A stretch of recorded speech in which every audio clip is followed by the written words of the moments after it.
All right, electron affinity, by definition, is the energy change when 1 mole of electrons is added to 1 mole of gaseous atoms. So instead of removing electrons, we're trying to add electrons. Some atoms will make that endothermic and some make that exothermic. So the easier it is to gain an electron, the more endothermic it is, and it's actually a negative value for that energy exchange because they're going to give off energy to gain an electron, where other atoms, it's really hard to gain an electron, so it's going to require energy, and those would be positive values. So electron affinity is the energy change when gaining an electron. The values are in section 8 of your data booklet. Again, we don't really do anything with those values though.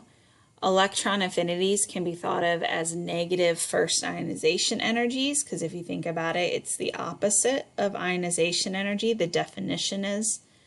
The trend, however, is the same. So group 17, which is our halogens, attract electrons easily because they're small, so that effective nuclear charge is great, and that nucleus can attract electrons much easier than, say, group 1 elements. Group 1 elements have the lowest effective nuclear charge, so that attraction is super hard. So as you go towards fluorine, right, I guess we should note that group 18 isn't really discussed because that has a stable full octet. But as you go across a period, you're increasing that effective nuclear charge. And so electron affinity becomes higher. And then as you go down a group, you're increasing the shielding, which makes it more difficult for the nucleus to attract another electron. So it's decreasing. So electron affinity and ionization, they have the same trend on the periodic table, but their definitions are different or opposite. Now, electronegativity can be thought of as the same as electron affinity, but it has a different definition. So the definitions are what makes electronegativity and electron affinity different. Electronegativity, the atom is attracting the electrons in a bond. So if we think about 2 oxygens bonded together, right, they're sharing electrons, and so electronegativity is that attraction between the atom and those valence electrons. It's related to ionization energy because it's a measure of the attraction between the nucleus and those outer electrons. As you go across a period, it's increasing because you have an increase of effective nuclear charge, right? So that nucleus can attract those electrons easier the smaller the atom is. As you go down a group, because of shielding, the nucleus has a harder time attracting electrons, so it's decreasing as you go down a group. Now, if we look at metals versus nonmetals, remember that there's the stair-step line on our periodic table. This side, the left, are metals, and so those are our blue elements, and then over here we have our nonmetals to the right.